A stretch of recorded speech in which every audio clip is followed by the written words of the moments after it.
this 2002. Yeah. We've known each other, all of us really on and off for like 20 years. We started playing music together when we were like 13. We started playing at 12 or 13. I met Steve when I was 7. We're all kind of schoolmates in one form or another, you know. Like they were like junior high school mates. We were college mates in school. We were all friends. We thought, oh, we should start a band. You know, like, that'd be a good idea. And like one person goes out and buys an instrument, starts taking lessons. Like, you should get a bass or whatever, you know. Who would ever guess to turn into this? The story of how things start.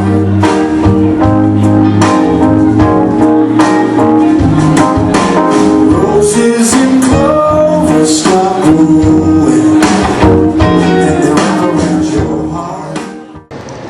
In a barn in the hills above Santa Barbara. Must have been pretty nice. It was a great place to just hang out and be creative. Good. We were in there for pretty much 3 weeks. 3 weeks solid. We also we knew it was going to be tight to finish everything we wanted to finish. Yeah. So we really tried our best to all show up there like first thing in the morning, like go as late as we could, and really maximize the time. I think with the album before that was more a drawn out process, you know. And so as a result, I think it maybe has a little bit less cohesive a feel because, you know, it's like, it's like songs got tinkered with for years before the final thing was released, you know.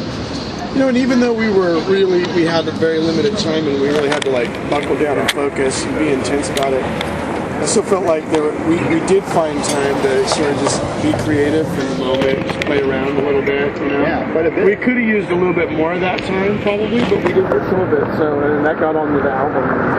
It really seemed to me though that I thought there was there were like certain constraints we put on ourselves going into the project, almost intentional, like, okay, let's do this, and like intentionally not working out songs completely, so that when we got into the studio we could let them just sort of unfold the way they were kind of meant to unfold, as opposed to trying to, because we had an experience with the last album where there were some things that we worked out too much outside of the studio, and then when they got into the studio they didn't feel quite as good. Okay, trying to recreate inspiration. So we definitely set some limitations to say, okay, 3 weeks, and let's just let this unfold. Let's not worry about this, you know. And I think it turned out good.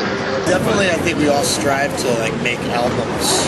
And I think it's a little bit of weird timing because I think it was something that was maybe bigger in the 70s. I mean, bands are still definitely trying to do it today, but when you talk to the record execs, they're like, it's all about iTunes and the singles and Get that single. But we're still very much in the old paradigm of make a good album, you know. It's becoming a bit of a lost art. We even thought of actually as Shine, it's number 6 maybe.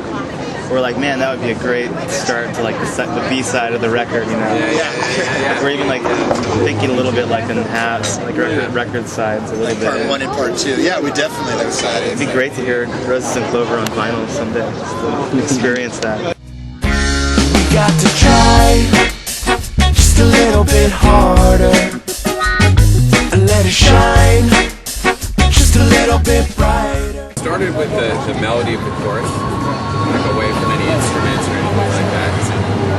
And then I just kind of put, just singing it while I was walking around, and then when I got home, played a little guitar to kind of figure out where it goes. And we all got together and set up. But yeah, the song kind of dictated where the groove would go. Yeah, in a way. Too, yeah, sure. The rhythm of the song. And it was funny because we were definitely it's we all like a lot of different styles of music. Right. So there's a tendency when someone brings in a song, you kind of, the first thing as a musician, you think, oh, is this a reggae song? Is this a blues rock song?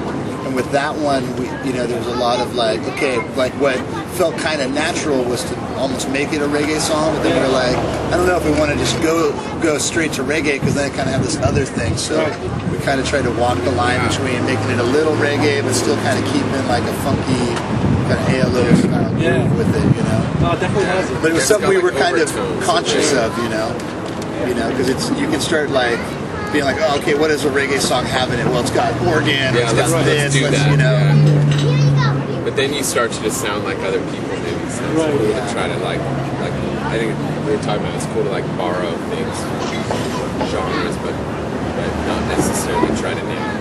Right. Because if you nail it, then it's already been done. Exactly. It's No, I like totally agree. everyone will just say, "Oh, that sounds like so-and-so. Great job." Sounding like so-and-so. Yeah. You don't want So that. yeah, you can like grab an overtone of that and overtone of this. There's also like Dan sings lead vocal on it, so that's something kind of new. Have you ever done the lead ALO vocal? No, sound. not on a First time? record or anything. It's the first time doing it. All the songs are changing Yeah. pretty dramatically. Yeah. Actually, we're only in like the first week. Yeah, it's already started though. It's cool. Yeah. Yeah. Love to do a live album, even a DVD maybe. Wow. Very nice. Maybe try to like, I don't know, book like a cool venue or something and get like a film crew. That'd be really cool. That'd be awesome, yeah. I mean, Get all of our people fans capture in there. The live moment, that's great. Yeah. That'd be really cool. Maybe for something, maybe at the end of the year or something even. We'll see. Most of the Same time, with Jack, you end too. up touring with people that you know.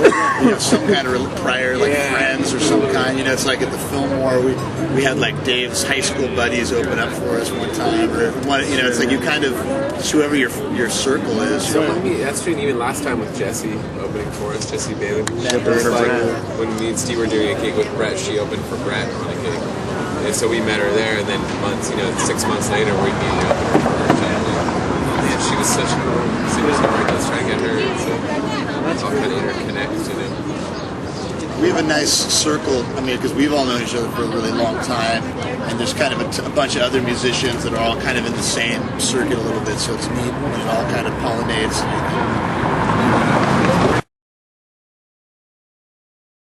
Yeah, we have a week with him. We're almost through the week actually. Like, I think we've done about 4 or 5 shows with Brett on the East Coast, and then we have Philly and we have Falls Church left with him. Right. And then we'll go our separate ways for a little while, Yeah. and we'll continue on into the Southeast and up to the Midwest and stuff. Cool. So it's fun being on tour with him. He's Yeah. an inspiring person Yeah. to be around. Yeah. He's got He's a so creative and artistic. very cool sound. Yes. Yeah. I remember how we were lined up. Like I was first. Yeah. It was 4. They do it in like 4 or 5. There's 4 of us, I think. And they just kind of go like right to left. So I went first, did a song, and then a friend of ours, Samantha, she went. Just a second. And then this guy went, Yeah. and he just did this song. What was the first one he did? Desert Sunrise. With the majors. Just like it just like me, it sort of just reminded me of like Sade, Yeah, like yeah. his whole the delivery of it and the vibe of it and like the sultriness of it or something. I was just like, yeah, I think everyone in the room at that point was just going like, who is this? Yeah, guy? yeah. Like Yeah. what the hell?